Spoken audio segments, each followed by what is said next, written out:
What is the most unreasonable thing you've been asked to do at work? Asked by a manager or customer. To work for 2 months without being paid, as a trial to see what kind of an employee I would be, before he decided if he was going to offer me a paid job or not. He was somewhat surprised when I declined the offer.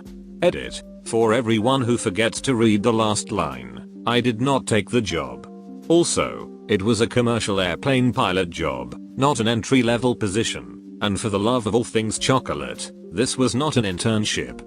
But it's a great opportunity to build your portfolio. We just need you to show us that you're a team player.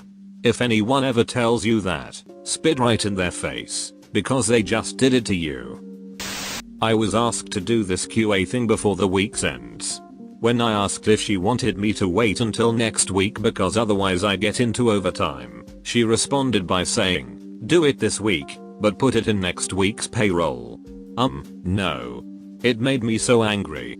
Edit. Wow, this hit more than my nerve.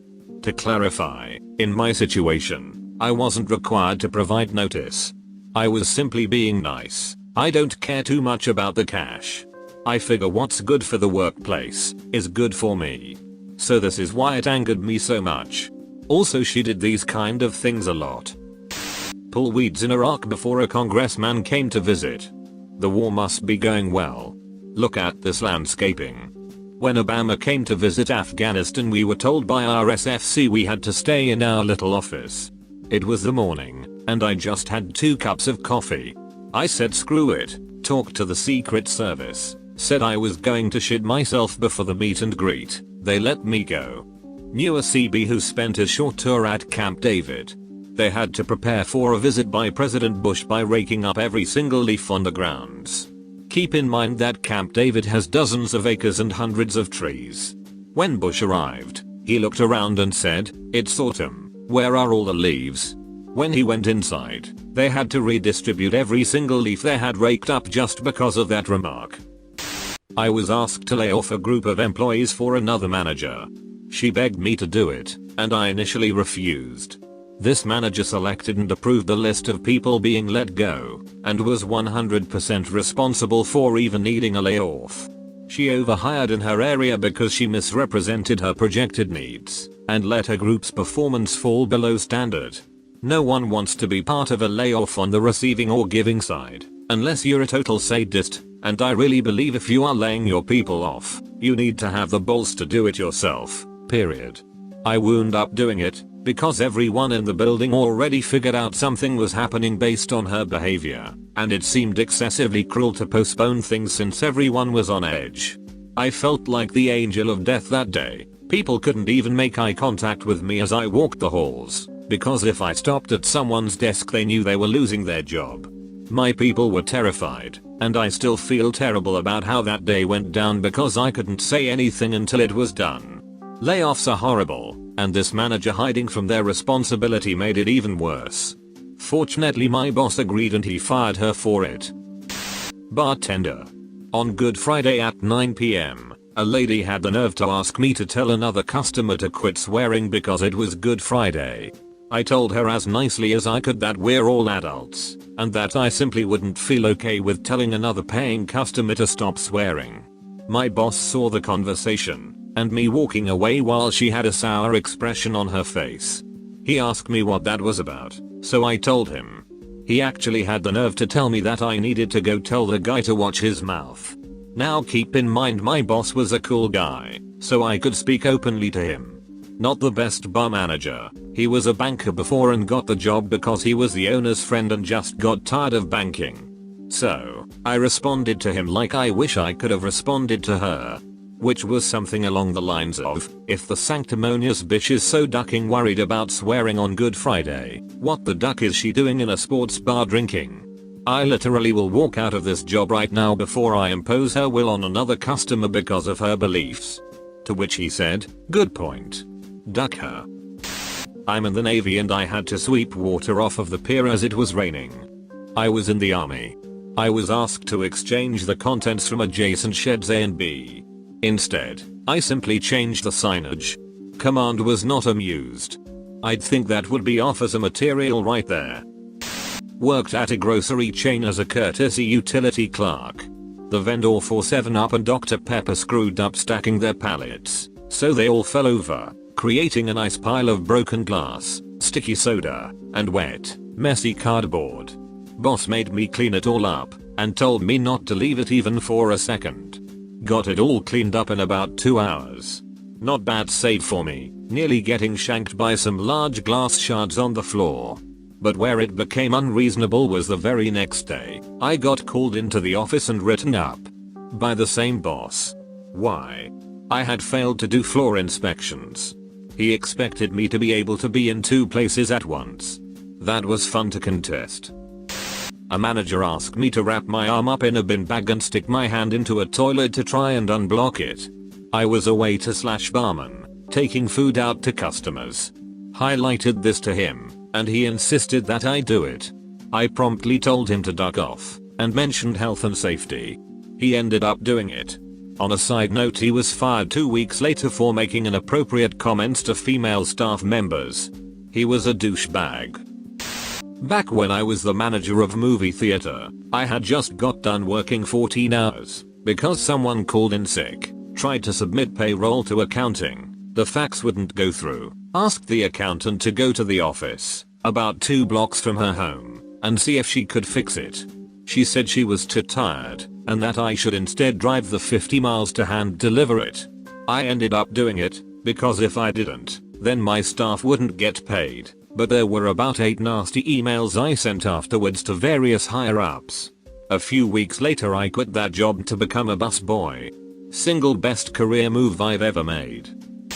Got asked by my boss to go to the building site next door and ask the builders to stop construction, as they were being too loud. Not for a specific length of time, just to stop working. I had to ask him what he thought that would actually achieve. A while back, there was a carpenter renovating the office next to ours. My boss went next door and yelled at him. "You should do this after hours. Do you like listening to hammering and sawing all day while you're at work?" The carpenter said, "Actually, yes, I do. Friend of mine was doing some remodeling on an empty office suite with his 2 sons, one a finished carpenter, the other is an electrician, in order to get it ready for the next tenant. So, you know, noise, some mess, some inconvenience for the others who leased space in the office building on that floor. Douchebag across the hall complains. Same thing, they should be working at night. He couldn't get anything done with all the noise, they were making a mess. He was pissed and was going to call the leasing agent to complain. My buddy tells the guy to call the building owner instead. The leasing agent would just blow him off. Larry says, "Here, I have his card and number right here." Mr. Business Guy dials the number. Larry's cell phone rings. Guy looks at Larry all puzzled. Larry tells him, "I own this building, bud." Retired paramedic. I was told to immediately place a freshly delivered newborn back inside the mother.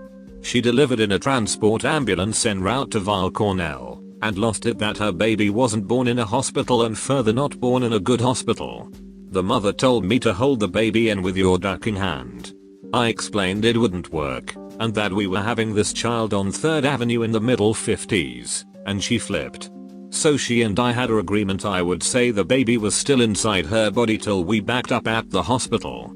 I guess this satisfied the requirement of being born at a hospital versus next to a dry cleaners on 3rd Avenue. So as far as that kid knows, she was born in the Weill Cornell ER ambulance bay. When I was 18, I worked part-time at UPS, and also part-time at Burger King, which was more of a way to eat for free every day than anything else.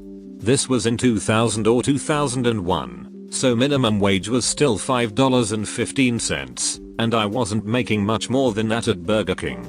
I'm working the drive-thru window one night, when a visibly intoxicated couple comes into the dining room and orders some food.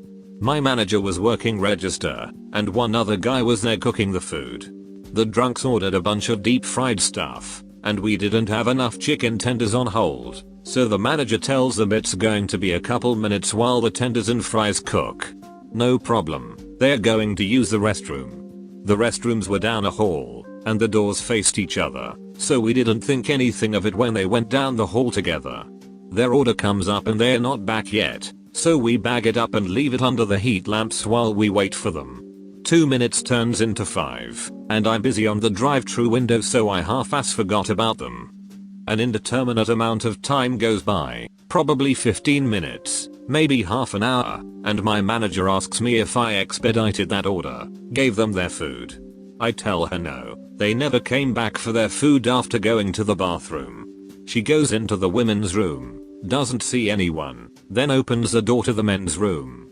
I heard her dry heave from my station at the window, a good 20 feet away.